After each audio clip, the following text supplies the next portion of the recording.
lua cheia, iniciar janela. Projetar.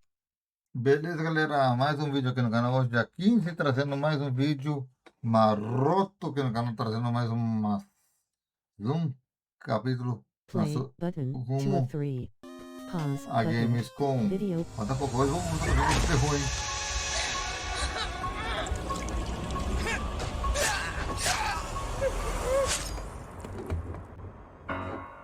Multiplayer in Halloween is a 1v4 asymmetrical horror experience that pits the residents of Haddonfield against the shape of pure evil, Michael Myers. In this quintessential slasher simulator, our playable cast of civilian characters desperately attempt to save their neighbors and themselves from the omnipresent boogeyman, while Michael fixates on stalking and slaying his targets. Halloween provides familiar elements fans of the genre know and love, but we're incredibly excited to pull back the curtain and unveil more details that demonstrate our commitment to delivering our most robust, dynamic, and terrifying multiplayer offering yet. Michael Myers is a creeping, methodical killer, and on Halloween night, Haddonfield becomes his hunting ground. The boogeyman's primary desire is to eliminate every living resident in this quiet town. But he also begins each match with a list of special targets that supply greater rewards if killed before time expires. These unfortunate residents are positioned across various sites in the map, and Michael players are empowered to use their nightmare suite of abilities to locate, terrorize, and ultimately execute their victims and anyone bold enough to interfere with their bloodthirsty ambitions.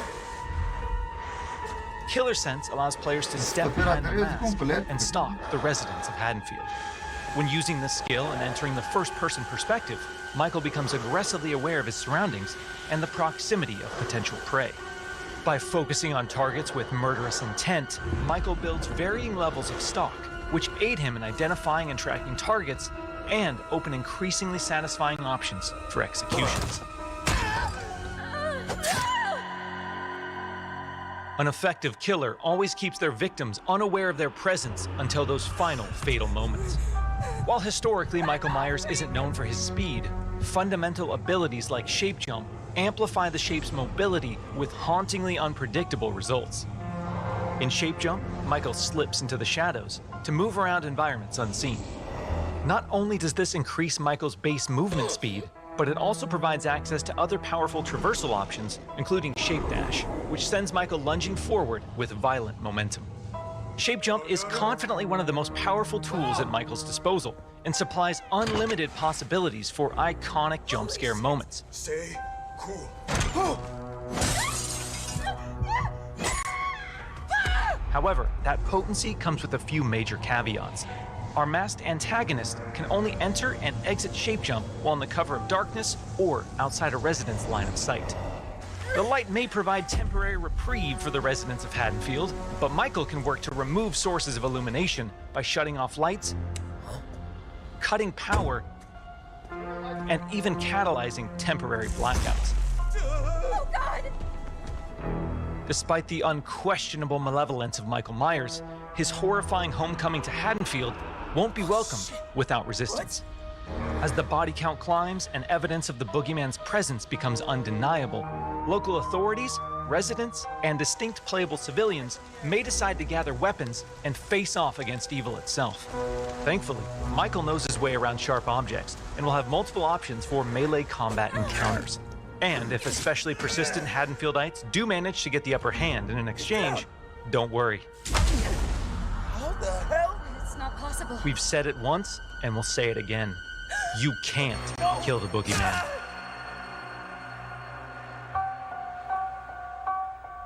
While Michael swiftly endeavors to turn Haddonfield into a graveyard, our heroic group of civilian characters desperately attempts to save their neighbors and escape the boogeyman's bloodthirst.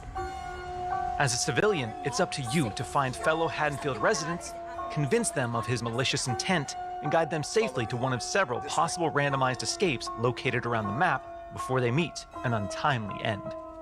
This distinctive cast of playable civilian characters each comes equipped with unique stats, special traits, and signature personalities. To ensure no two matches of Halloween play out the same, our team has constructed a vast playground of possibilities in Haddonfield. offering civilians a multitude of diverse gameplay systems to aid them in achieving their objectives and surviving the night. As civilians navigate these environments, they'll uncover points of interest, revealing resident NPCs, lootable containers, hiding places, telephones, possible escape routes, and more. Thoroughly and cautiously exploring your surroundings could very well mean the difference between life and death. And when death comes to your little town, it's probably not a bad idea to head to your neighbors and contact the local authorities. Civilians are tasked with tracking down surviving residents and warning them of the looming threat. Successful conversations with residents can permit civilians to request additional calls to police, commands to find secure hiding places, or companionship as they navigate the formerly peaceful streets of Haddonfield. Should we stick together? Maybe work better as a team. Whether it's a local family friend or the authorities, there's safety in numbers. Once the innocent residents of Haddonfield have been located and persuaded, it's time for the civilians to plan their harrowing escape. Lootable containers scattered throughout the map contain weapons, distractions, and key items that can be used to unlock and access a variety of possible escape routes. The location of these items and escapes changes from match to match, so civilians greatly benefit from adjusting their strategies based on the objects uncovered. It's also worth noting that initiating these escape sequences generates a tremendous amount of noise, which will alert Michael to your exact location. So what happens in the likely event that a civilian becomes another display of Michael's wretched, inhumane nature? Well, their Haddonfield story isn't over just yet. Even in death, they can support their friends and even return as a sheriff's deputy or the unrelenting Dr. Loomis. Once they've re-emerged upon the streets of Haddonfield, they can cooperate with the remaining civilians and responding officers to try and put a stop to Michael's murderous rampage. Freeze where you are, Michael. You're coming with me. While he can't be killed, with enough community resistance, the proper equipment, and sheer manpower, he can be detained and shipped back to Smith's Grove Sanitarium. Halloween is a legendary film with a genre-defining legacy, and our mission has been to bring the film's unsettling sense of dread to our asymmetrical horror sandbox. By empowering players to control the tension and stage the scares, we're building a multiplayer experience designed with replayability at the forefront. We'll have more details to share regarding character progression, character traits, customization, proximity chat, and more thrilling gameplay features in the coming months. But we can't wait for all of you to join us when Halloween launches on September 8th, 2026. Opa, eu quero jogando. Setembro 8. No mesinho. Exemplo, mais mês. Well, hello everyone, and welcome to Fonic Presents Halloween. Today's panel will be talking about the impact of the original film, the legacy of the franchise, and what it's been like translating that into a video game. My name is Miles Dompierre. I'll be your moderator today. I want to start by introducing our amazing panel. So we're going to go through, we're going to have them share who they are and how they are connected to Halloween. First up, Ryan Freeman. Hey everybody. My name is Ryan Freeman, and for the last 14 years I've helped Malika Cod run all things Halloween and try to help the legacy of this iconic franchise endure. Produced the last 3 films in the franchise and have been lucky enough to be involved in this video game. Awesome. Next up we have Jordan Mathewson. Hello.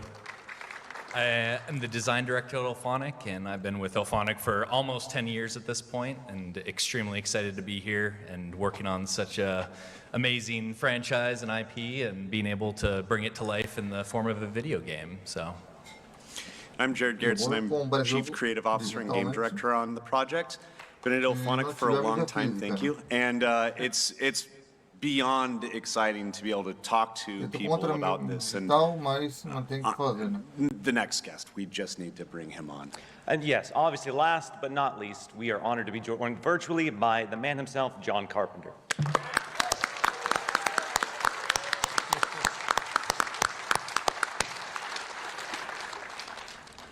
All right, so we're going to start with Jared and Jordan. What was it like watching Halloween for the first time? Do you remember the first time you watched this film? Because for so many fans around the world, it's the blueprint. It's the blueprint for that genre. It's definitely, I mean, I was born in '76, I feel like I'm the oldest person at Ilphonic. So I remember that time, and I remember Halloween becoming one of those cultural characters that as a kid, little kid, seeing the kid wearing a Halloween mask and finding out what it was, and then seeing it for the first time, and then it being so active in that era. I just remember seeing it and seeing Michael show up out of nowhere, and then becoming absolutely afraid of him showing up out of nowhere. And I remember it just being that thing that stuck in my brain that really just always popped into my head. And that was the thing that, like, I knew we needed to get with this game when we started touching it. Yep, and not born in the 70s, but being able to come at it from a newer perspective and seeing how timeless something like that can appear to me as I watched it and really basked in the horror that really branched off, and seeing it through a lens of seeing how it evolved over time into so many different things in the genre. It was very special to see and experience for the first time, and so exciting to actually be able to make the video game for it. Yeah, I don't want to speak for everyone here, but I think all of us remember the first time they saw that movie. I was a small child, about 6 years old, I want to say, when I was introduced to Halloween. Changed my life forever, maybe for the worse, but who knows? So Jared, you touched on this briefly, but what was it about this IP in particular that screamed, we need to make a game based on this franchise? I mean, he's on the panel with us. Like, the legend of John, you know, I mean, he's done so much, and this is like, you know, at the beginning of it, and, you know, it's just one of those things where when we started talking to Malik and Ryan, and, you know, the direction was the first film, and we were able to, you know, bring John into it. It's like, we have to do it, but we have to figure out what that game is first before we got really deep into it. And that's the thing about Ilphonic that I'm very proud of, is we choose what we work on. We figure out what we want, and we go and find it, and then, you know, it is about the IP holders, and it was really great working with, just meeting Malik and Ryan, and the energy was there, and we got along so well that it was like, I got to go back and we got to figure out what this game is. And then we pitched them the game, and then we started working on the game, and then we got to meet John and showed them the game, and he was so amazing to us, where it's like, I still just, it was very exciting to have him say, I've done this. You guys don't need to ask for my permission. You need to do what you feel is best for it. And now I'm just deathly afraid because I don't want to let John down. And speaking of Malik, as you may have noticed today, we are one person down. He had a personal emergency come up, so we're wishing him all the best, but we wish he could be here with us. This next question is for Ryan and John. We've had so many amazing movies over the years based on this franchise. And we have had some video game iterations. I believe there was an Atari Halloween game, and there was a Retro Realms 2D side-scroller. But in your eyes, what was it like seeing Halloween translated into a very big video game? Well, I think John should answer this question first. I mean, it's his film.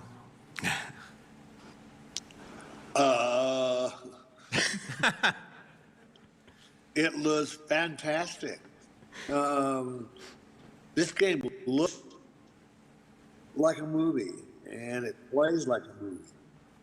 And I'm really excited by it. And I think that, you know, one of our charges, especially mine, is to ensure that the game, and so to Jared's point, they might get to pick what they work on, but we picked Ilphonic for a good reason. And it you know, it was a long line of different suitors who had come to us we'd wanted to do a game for a while, but it had to be done right, and it had to honor the film. It had to be, you know, based on the original, so we had everything in place, and Ilphonic has really knocked it out of the park and really listened to everything that we wanted and needed in the game, so that we ensured that it comes out and it respects that, you know, historic film. I want to say that you used the original music, and anybody who knows the music well can tell it's on the game, and that just adds to the atmosphere, the fear, the momentum of the game. Absolutely. Yeah, those sounds, those stings, those melodies are timeless, and people, resonate with that. So it says a lot about the sound design and the score of that film. Jared, Jordan, for some people, Halloween it's the horror franchise. So no pressure, when we were looking at translating that into a game, what was the one thing you knew we had to get right? The one thing we had to nail with Halloween? Michael has to be inevitable death and terrifying, and that perspective of being in the shoes of him or the civilians on the other side, having that dynamic of power versus vulnerability, and the ways we can play with that when you additionally plug in this multiplayer component, it brings forth just a very big focus onto Michael himself, as he is the driver of these matches. He is the one that should orchestrate these jump scares and command the neighborhoods that he's in. And that's part of that's shape jump, which I'll let Jared kind of get into. But it's also just diving into first person, going inside the mask and hearing his breath in your ear as you're stalking people. So the stalking and the killing and everything that encompasses, just it was so crucial to get right and make sure it translated from what you see on film to in your hands in the gameplay as you're moving through the locations and trying to hunt people down.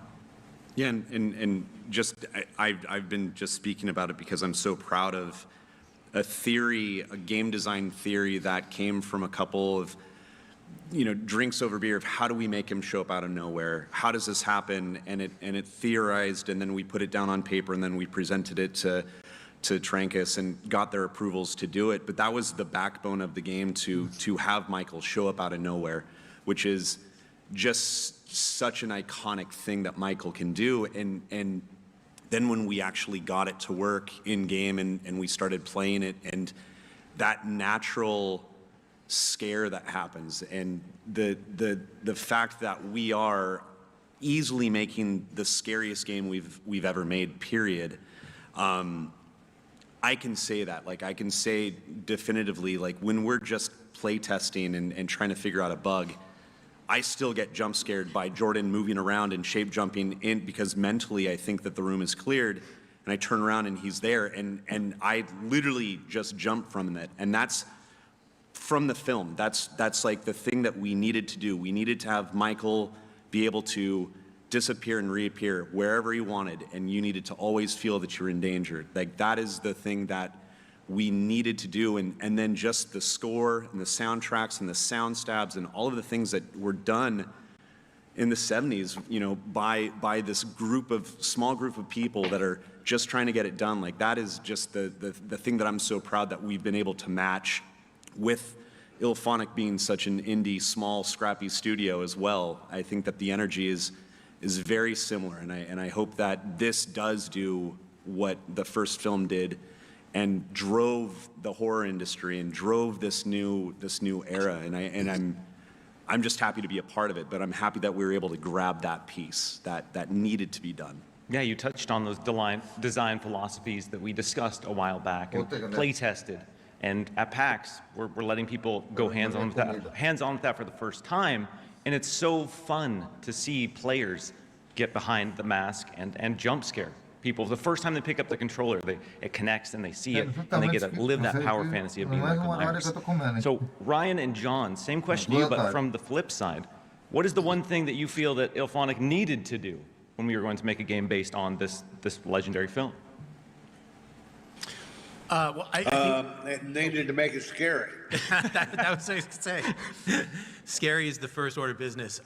And then, obviously, we had to take a little creative liberty to make a game that's playable and enjoyable and do all those things. So their job was really to connect a modern game with a, film from 1978 that has is iconic for a lot of reasons, and it's dread that lives in your head. So I think that it's, playing that dread out through the controller as a survivor or as Michael was really key to finding the right playability in the game to make it something that, you know, every fan that we encounter has been, you know, asking for a game forever. But it's a trick to find out to make it done right, and so that you're actually experiencing the same emotions, the same feelings you get from watching the film. So outside of it needing to be scary, John, anything else that we needed to nail with this one? No, that's it. That's the main thing. Easy enough. So you touched on shape jump previously, and that was our team's interpretation of how Michael is around every corner. He's always lurking in the shadows. You never know where he's going to be. For Ryan and John, what was it like when you saw that mechanic for the first time, when we pitched this idea of Michael becoming the shadows, essentially? John, go ahead. Oh, dear. You want me to go? I'll go. You know, I think that our biggest concern was trying to explain why Michael could appear and reappear, because every fan has their own theories, their own things, and so this was kind of a leap of saying, okay, this is one way to explain it, and you know, so until we actually really saw it in action, weren't 100% sold, but when we did see it, we're like, this works. This is a good mechanic for the game that provides that, what I just spoke about was that feeling that lives in your head. Could he be around this corner? And so when you're playing the game, and if you're a survivor and Michael is there, and then he's not, and then all of a sudden he's there, and then if you're playing Michael and you get to do that to somebody, you now just lived through Michael and got to do what he did in the film and create that scare that, you know, somebody experienced from the film. So I think it worked very well, and we're very happy with how it turned out. This is a difference between movie making and game making. In the movie, we could do Michael disappearing and appearing very easily, and he was everywhere, and he was in the shadows. He was going to get you. In the game, you get to play as Michael. So I think this is a great game design to be able to allow you to visually disappear and appear and attack the innocent humans in the town. So we kicked off this panel with a multiplayer overview trailer, which gave you a look at the multiplayer experience in Halloween. Halloween is a single-player and multiplayer experience. So this question is for everyone. But how has it felt revisiting the iconic moments of an all-time classic film and having the opportunity to inject new moments, new characters? Let's go first. I mean, I'll say I've seen the movie, the original film, hundreds, if not 1,000 times. And so it is amazing to expand the four corners of the sandbox to play in, and to see what, you know, was a $300,000 budget film turn into something vastly bigger, and kind of paint out those corners that we never saw before. So I think it's a very exciting way to experience something so beloved. Yeah, and it really gave us a chance. We didn't have $300,000, guys. Well, it didn't all. $225,000. Well, you had to pay Pleasance, so you know. That's great.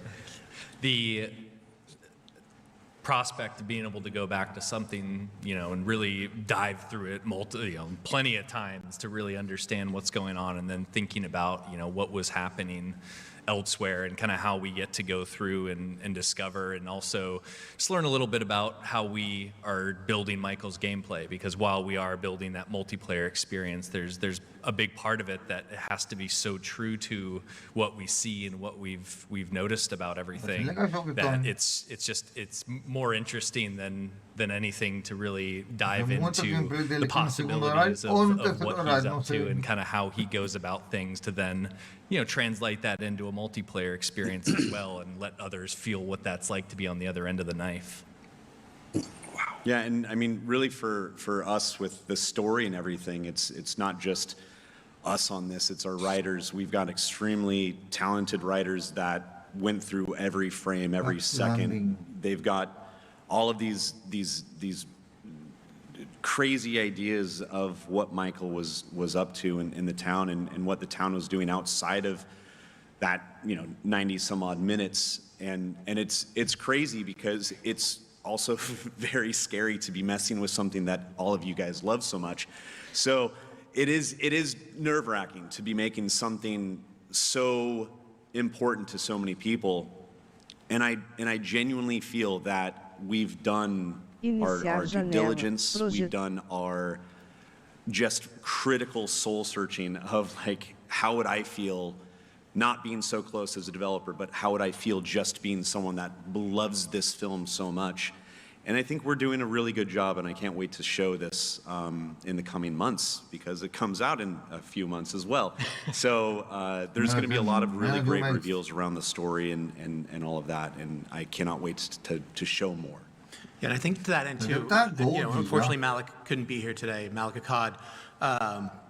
He's really intimately involved in this. He and I that talk to Jared, to Jordan, to Chuck, to everybody at Fonic, and go through everything. It's not a layer of people below us that are filtering stuff up. It's us that are hands-on. So it's been a great working relationship to help get this right. And so you really have the people that are trying to honor the legacy of this, help get it right, and involved in every aspect of it.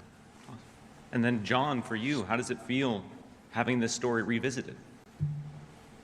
It feels great. Guys, I've always thought that Halloween would, ever since I began playing video games, I've always thought that Halloween would make a fantastic game. And it's now been realized right in front of my eyes. And I'm loving it. What was it like for you, John and Ryan, stepping into this virtual Haddonfield for the first time? We've shown glimpses of it. We have a sandbox that players can experience. Obviously, our team's very intimate with the design and the setup, but for you, as someone who's so attached to this franchise and this legacy, what was it like jumping into this, I guess, reimagining, for lack of a better term? Well, I got to get a lot better at video games first. That's, mine is, my kids have taken over our PS5 at home pretty well. So once I got the hang of the controls, I've really enjoyed getting to experience, what's gone from most of my experiences, the films and the producing those, and then also the merchandise side. So it's been very two-dimensional, very, static. So to have the ability to now, after all this time, experience a dynamic playability, the dynamic character that I love and work with every single day of my life, it's awesome. I know a big... It's cool. It's cool. Yeah, cool. Brevity, guys. You guys talk a lot now. Make it simple. Short and sweet, all right? So our team has spent a lot of time working to make Haddonfield feel like a living, breathing horror sandbox. For Jared and Jordan, what has it been like, and how are we empowering players to create their own horror movie moments in this game? It's about giving them the environment and the tools to do so. Like I said, Michael is the driving force of everything, and his decisions and his moves throughout the locations are pivotal into what makes the game scary and terrifying. But the environment itself and the spooky atmosphere and the terrifying, false positive jump scares and things make that tension build up to then unfold based on what you find or what you encounter. So it's definitely the dynamicism and empowering players on both sides, but keeping that balance just right so there's still vulnerability. It's very hard. Huh? How about that, John? It's very hard to do. Yeah, I mean, it is all of the layers. It's just all of the layers, and it's all of the experience that we've had over the almost decade of making asymmetrical horror games. Like, this is not our first rodeo. We've done this a lot. We're pulling a lot of pages from all the other games. We're returning to horror.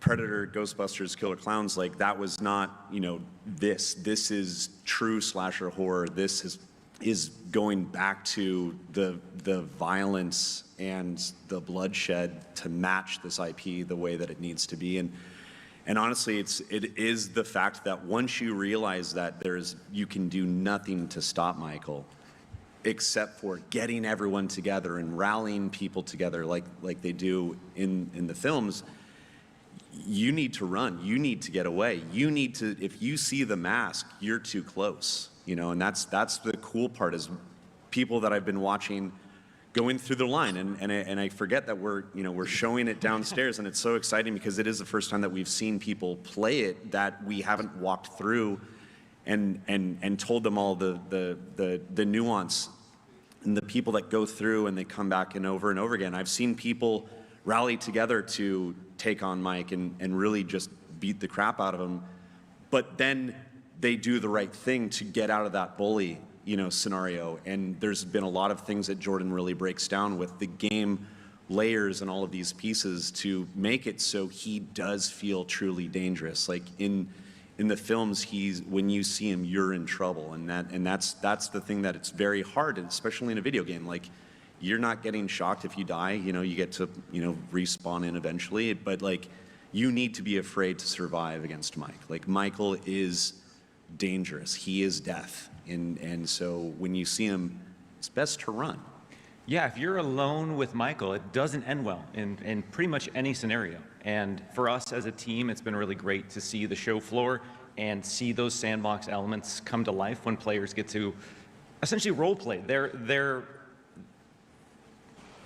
fantasy horror experience. And whether that's you being the hero, saving your friends, or whether that's you just making an escape or trying to take on Michael. Like, it's been so fun to see all the systems come together. And I think that's really a testament to all of the effort our team has put in to build out that horror sandbox.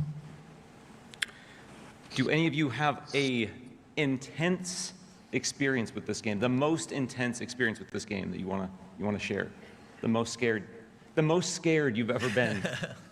Well, that's some of the things that we haven't gotten to get a good focus on, because everyone's going through it in the demo right now. It's very quick just because of, you know, the lines going through. But one thing that we have in there that isn't very noticeable is there's hallucinations that can appear of Michael.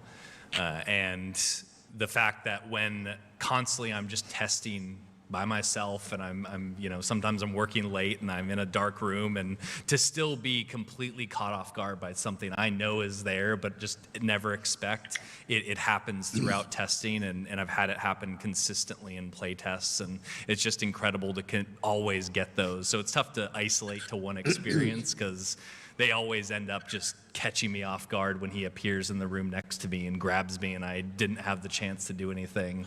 It's pretty fantastic.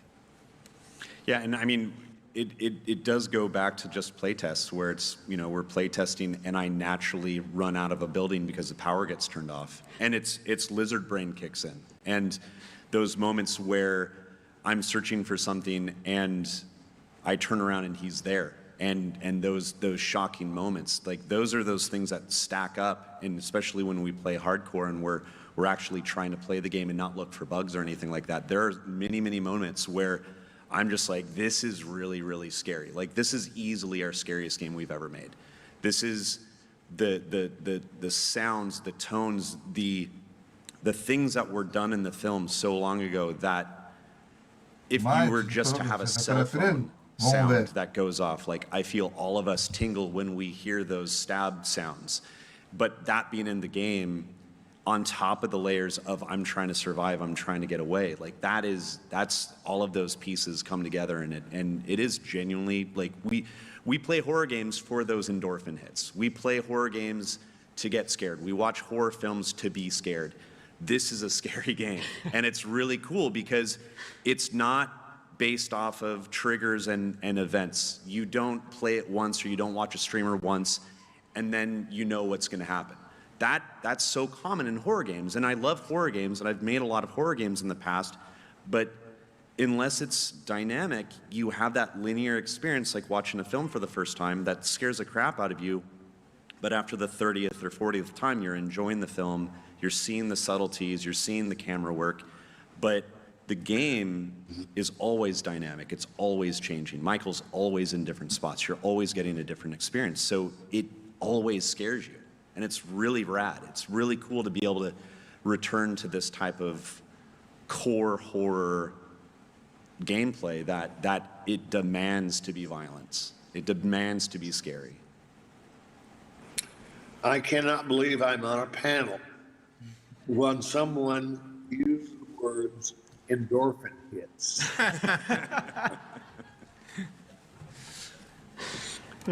I can't believe I'm on a panel with John Carpenter. Well, John, we're weird. We're gamers. That's Jared's ultimate endorphin hit right now. Yeah. So. Like my hands are but yeah, no, it's an endorphin hit right now for sure. So Jordan, you touched on this, but yeah, that sense of paranoia in this game is one of my favorite elements of it. You touched on the false Michaels, because the movie does such an amazing job of making you paranoid that Michael is everywhere. And not only is Michael everywhere from a player perspective, but we have these little moments that are dynamic where you see a Michael and you don't know if it's he's right there in the front row. Oh, well, shit. So I guess this question is more for Jared and Jordan, but for everyone here, IllFonic has done a lot of asymmetrical horror games. There have been a lot of asymmetrical horror games. For us and our team and our mission statement, what makes this not, I guess, just another asim horror game? What makes this special? There's a lot of depth, and it's something I could talk about for hours if someone got me going about it. We don't have hours. Yeah, I know that, and that's why I'm trying to keep it quick, and then so John doesn't judge me as well. But the thing is, it's about creating a very robust sandbox of things, because that's what makes these online multiplayer games have that longevity and that thing that 1,000 hours in, you're seeing things that you've never seen before because of the alchemy of the pieces that you give. So it's really about crafting something that allows people to consistently jump in and enjoy themselves. And it's also needs to be scary. Like it needs to be there, and that's where the environments and the lighting and the sound design, the music, and all the other pieces of gameplay come together and really create those moments over time, consistently and in different ways.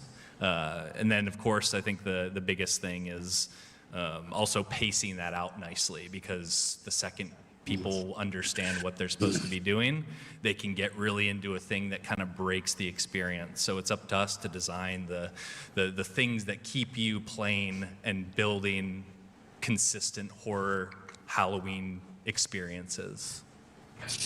I decline my time to give John a question. Should I let you? No, I want you to, like John's here, I'm here to hear John. I don't want to, Jordan said everything for me, so. No. John. Yeah. I mean, for me, like, you are a gamer. You've been gaming as long as I feel games have been around. Like, for you, when you think of horror games, do you see it differently than how you've done your movies? Is it the same type of tone and timing? Video games are an art form unto themselves, very different than movies. So I don't compare them. But if I'm playing a horror game, what the big deal is, I want to be scared. And I want a chance to survive, but probably I won't. And the games that I've played, the scarier ones, you know, the monsters come around the corner out of the darkness, and they're faster than I am, and they kick my ass. Well, luckily enough, our monster walks all the time. That's true. Great decision for that. That made it very fun to balance this game out for that. But he's inevitable. He's inevitable. You know, you can't stop him. He's coming for you. Yep. That's exactly what was such a huge thing about what makes Shape Jump so terrifying, is in that physical form, he is just walking, and he is just walking towards you, and that's that thing that you see coming towards you, you would never expect him to be 30 yards this way, and when that happens is when it just hits hard, and then you're again trying to avoid him just getting in arm's reach to grab you and kill you. Now, speaking of being everywhere, now I'm scanning the audience, and I'm just seeing little Michael faces popping up. So the legacy of the original Halloween film endures to this day, and for so many people, it's so important to them. Are we viewing this game as a way to introduce an entirely new generation to this IP, or as a way to foster an existing fandom? Is that to me? This is it. Everybody. Go for it. The panel has been stumped. Look, I think the film lives on its own, and I think its popularity and its iconic nature is such that it's watchable even to this day for a first-time viewer, and its power and its scariness and its recognition of how great it is easily viewed by anybody. So the film has to live on its own. This is an attempt to allow both longtime fans and new fans to experience what the film was conveying in a new way. And I think that it's tied to it. It's not a way to retell a story. It's nothing but allowing audiences a modern way to experience, at least try to get as close to the film as they can to experience it in their home and for themselves. I feel, everyone knows who Michael Myers is. I feel like you could go anywhere in the world and show them Michael Myers, and I think everyone knows who he is. And I think that games is a medium that has been growing, and look at PAX growing all these years. Look at all of these gamers, and look at it. This is not a Hollywood panel. This is a gaming panel, and gaming is growing so much more that I feel like there might be some kids that know who Michael Myers is, maybe watched a film, and I hope that this drives people to the original core of the film to find and see that first piece, and that's why I'm excited that we're focusing purely on the first piece of this, and then they can explore and go to the other parts. But I don't think anyone doesn't know who Michael Myers is. Just go in the middle of nowhere in any part of the earth, and I think that if you see the mask, you know he's a bad guy. You know he's scary, and I think that the game is going to help drive that even more. But this franchise is we're just kind of like plugging into it, and I think that that's the exciting part for us, is we're able to plug into it. We're able to use all of this massive history, and just move from there. And it's like what we've done in all of the other IPs that we've worked on. We add to, we try to drive a little bit more excitement and a little bit more pieces to it. But it's always the IP that continues to drive in the direction that I feel like the IP owners need to keep it going. I'd like to interject in here. What do you mean this is not a Hollywood panel?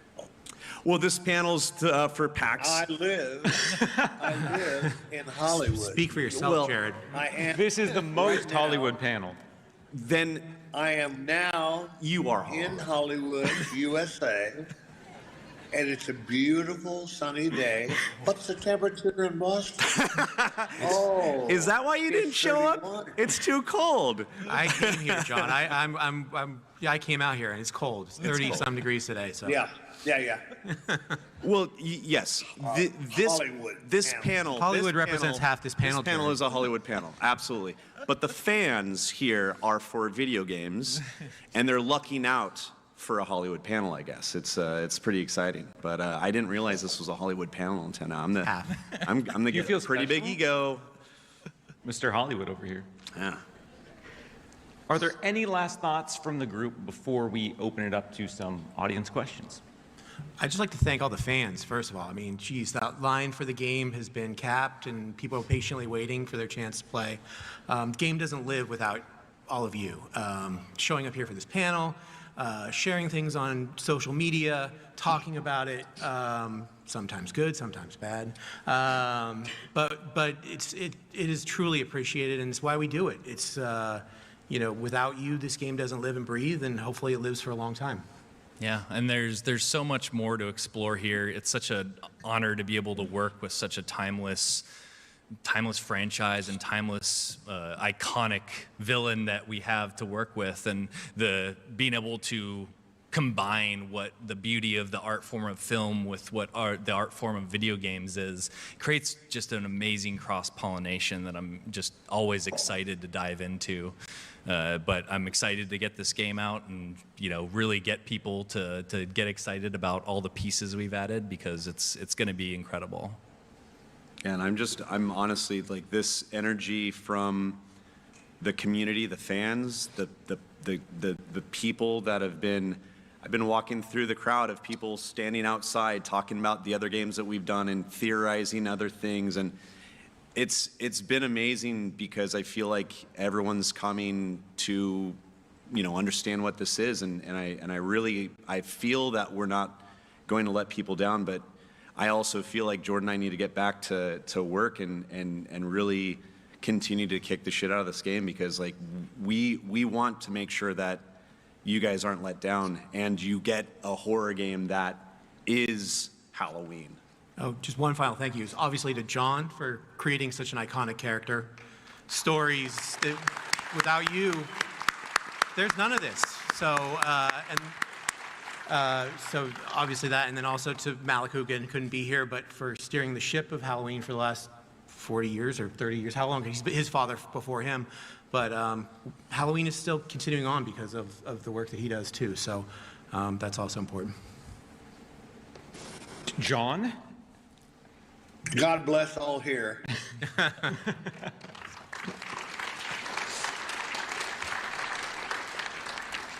All right, so we are staging some mics off to the side of the aisles here. If you have a question that you want answered by the panel, come on down. And in the meantime, Jared, any super vague teases we want to give anyone while we're here? We have a video game that we're making. It will be supported after launch with things and stuff. And it's going to be really cool. And it's really exciting because we have a lot of really neat things to make sure everyone's happy and make sure that this game is continues to go for a long time after launch. Awesome. Okay. We'll start over here on the left. Hi, I'm Chris from here in Massachusetts with the Radio of Horror. These kind of games in the past have come out and then unfortunately been canceled, like Friday the 13th, Texas Chainsaw Massacre, the Killer Clowns game. What's going to happen to make sure that doesn't happen with Halloween so soon after it comes out? You've played Predator, I hope. You didn't name Predator. We've made 30 Predators now. We supported it for 5 years. Ghostbusters we're still supporting. Clowns we're still supporting. So I feel like we've got a pretty good track record. Yeah, the support is important, but a lot of it does also come down to the foundational elements we're building to plan for longevity.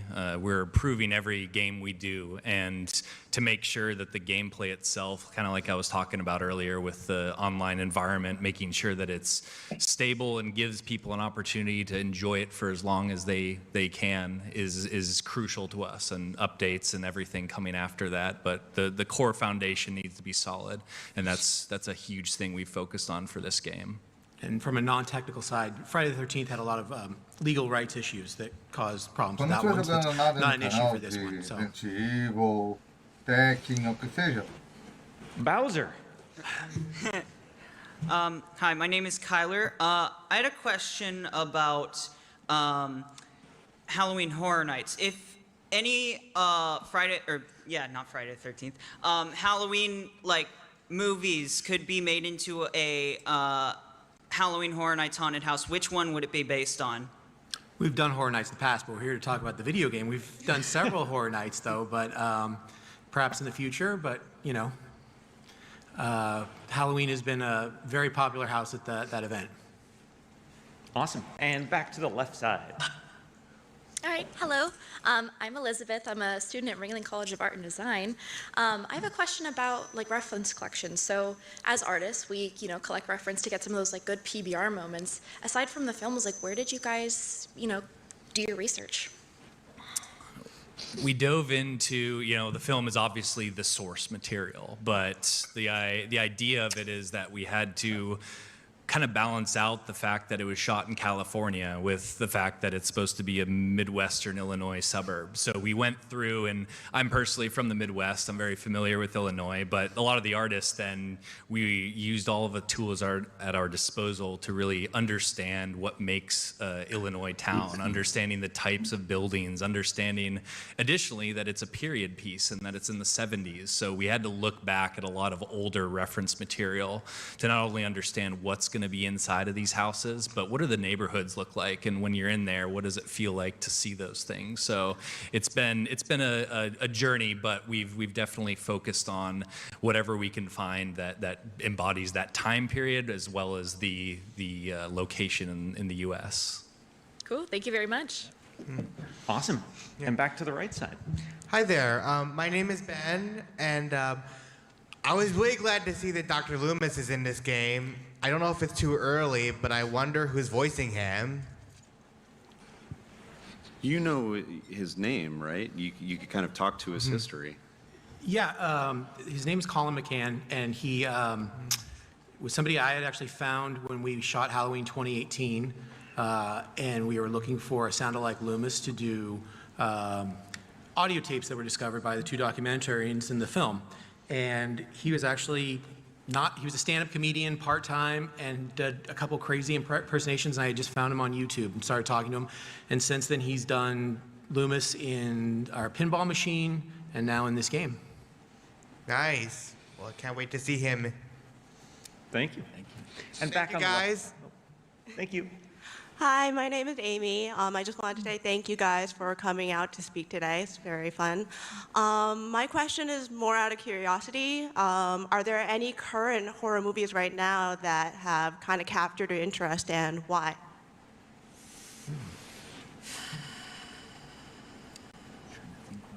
We've been working so much. I've been in, my head has been in the ground on this game, so it's been tough to consume any other type of media.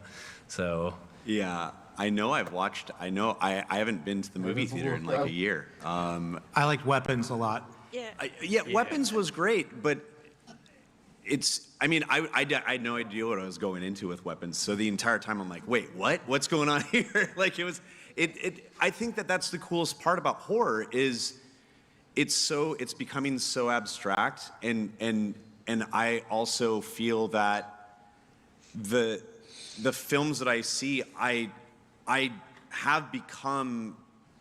always been a sci-fi person. I've always been really deep in sci-fi action films, and really horror scares the shit out of me because it rattles in my brain for a really long time. And so as we got into Halloween, I watched every Halloween so many times, and so I did start to see Michael Myers in corners of my eyes and stuff like that. But the newest films I definitely consume, but I love the classics. I love going back to the classics. I love going back to, the 80s, 90s when practical was so normal. Like I kind of get cringy at a lot of this over big CG stuff. I really like what Terrifiers has done.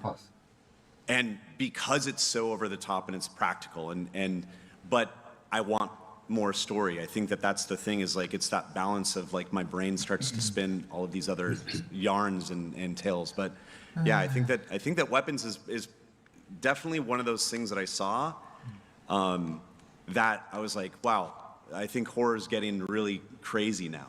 And it was so crazy that I was like, this is a horror film. Okay, this is wild. She just asked your favorite movie, Jared. Yeah, sorry, man. I'm sorry. I feel like John's we need to literally hear from staring at John us. on this Like I'm just seeing. Like, ask John some questions, man. He's here. Let's hear about John talking about some horror movies. Yeah, John. What horror film? What was that movie that was up for an Academy Award? Begins with S. Sinners. Oh, Sinners, yeah. Sinners? It's pretty good. Yeah, It's very good. Very good. Guys, the scariest thing is real life. movies, video games, novels, that's all great, but that's harmless. Real life, will kill you. So true. Probably the best words of wisdom anyone could have heard in a panel. Thank you. Austin, thank you. And we'll go back to the right side here. Arasaki, I'm a horror fanatic. I'm from Berkeley, Massachusetts. I'm just saying that I've seen a lot of strange and funny and unique cosmetics in any of the horror games you made.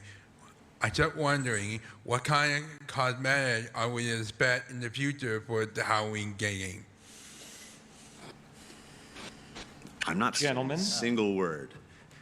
Yeah, we're not discussing too much of the future content, but we will reveal things over time, so you'll get a taste of it later. But be patient. Be patient, but look at what we've done in the past. We want to try to be hyper respectful, but we also want to kind of expand how we can. But it's all, everything needs to get through Trancas. It needs to get hyper approved. So if you don't like it, it's their fault, not ours. That's we just to throw out ideas. Respect the IP and also give players expression in multiplayer games. So there's a multi approach, and it'll be great. Okay, thanks. Austin, thank you. Our first Michael off to the left here. Hey there, my name is Jay. I'm from Johnson City, Tennessee. The weather is wonderful here in Massachusetts. But this is a question for Jordan and Jared.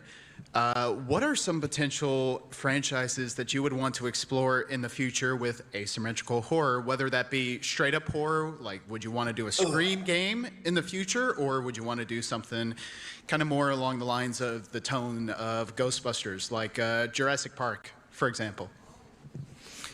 I mean, we're talking to a lot of people because we have to work so far ahead with games. So I can't say the games that I would want to make because we might be talking to them. Fair enough. But the thing about our future games is definitely we want to stay deeper in horror and gore and continue making hyper scary games. I feel like what we've done in the past, we've learned a lot, but I think that horror is those great moments of absurdity, laughing because you just got scared, and then those scary moments need to really be impactful. So I think that the big thing for anything that we're doing in the future is it needs to be really based in horror. You know, I would love to do a Big Trouble in Little China game. Absolutely love to do a Big Trouble in Little China game. Which is one of my favorite movies of all time. I mean, such an amazing film, but how do you be not the main character? How do you put the gravitas of Jack Burton not being the hero, but being the character of that? Like, that film is just so timeless and so amazing that I would love to figure out how to make a game with that. We haven't talked to anyone about it, so I can say that openly, and I can give John the flowers that he deserves for such an amazing film. But all of the other IPs that we want to make stuff for, we're going to hold that close to our chest, and we'll probably never be able to say cheating that. on us, huh? Already talking about cheating. And also, like, Ryan will get mad. But yeah, we're excited for the future of IllFonic. Like, it's a very exciting thing, and we're not going to stop doing what we're doing. Like, this is I feel people from the press, the fans, they get what we're doing, and I think that it's really exciting that people acknowledge it. Awesome. All right, and apologies to all three of you for staring at you from the front row. It's just part of the job description, man. So thank you guys. Thank you. We have time for one more question, so we're going to kick it off. No pressure. Final question to close it out. What do we got? So I'm Chris from Massachusetts, and how many iterations of Michael, of the Shapes character model and gameplay mechanics did you go through before you landed the perfect, most authentic version that you have? Are you acknowledging it? That's the most perfect, most authentic? That is subjective, and that's totally up to you. Because I feel like it is. As far as I'm concerned, so far so good. Thank you. That's awesome. I think we literally probably 9 back and forths with just you guys. Yeah. And then a bunch with the devs, a bunch with like, I would say the panel of people that were looking at each fold, each crease. I think it starts out with a foundational model that they come up with, and then it gets narrowed down in the macro level, and then we get down to where it's like, hey, the back of the mask is not quite pinched enough, so it gets really specific. So there were definitely probably at least nine or 10 times that we were. And then gameplay, thousands. Every time you tweak something and move something and adjust the speed or the availability of the light in the map for where he can appear in and out, and it's endless, and it's not going to stop because it can continue to get better as we play test it. It's tough because John spoke to this. Movie making is totally different than video games, where when we shoot a film, you get to choose where you put the lights. You choose where you get to put the camera. So Michael's mask gives off different shadows and shapes and textures depending on where you have those things. So when you have a video game where your camera's moving, the lighting sources are moving, the lighting sources are different, it can create a different look on the mask. So Ilphonic's done a very good job in-game of, making sure that from all angles the mask looks as great as it can get, despite not having that locked off ability that we would have in film. Excellent. Thank you. Awesome. Well, I just want to give a huge shout out to everyone who showed up, hung out, and shared their love of Halloween with all of us. Let's give a round of applause for our amazing panel here. One more time. Next in 20, Ficatento eso cuando for phaser close button. For the biggest Hollywood panel of PAX East. Biggest Hollywood. Thank you, John. Thanks, John. Thanks, John. Enjoy the weather out there. Yeah, enjoy the sun. Thank you very much. Então, meus amigos, dica para você ficar atento quando... Pause, play, button. Video. Galera, muito bom painel do Halloween do jogo. Lança em 3 semanas, mais ou menos, o jogo, né? Então, eu ficando por aqui, então. E vamos ver. Dia 8 de setembro. Eu ficando por aqui, a gente volta amanhã. Não, amanhã não. Daqui a pouquinho, às 7 da noite, com mais um. Valeu, galera. Até o próximo vídeo. Iniciar janela. OneDrive. Cap. Número. OBS Studio 2 executa. OBS 20. Interromper.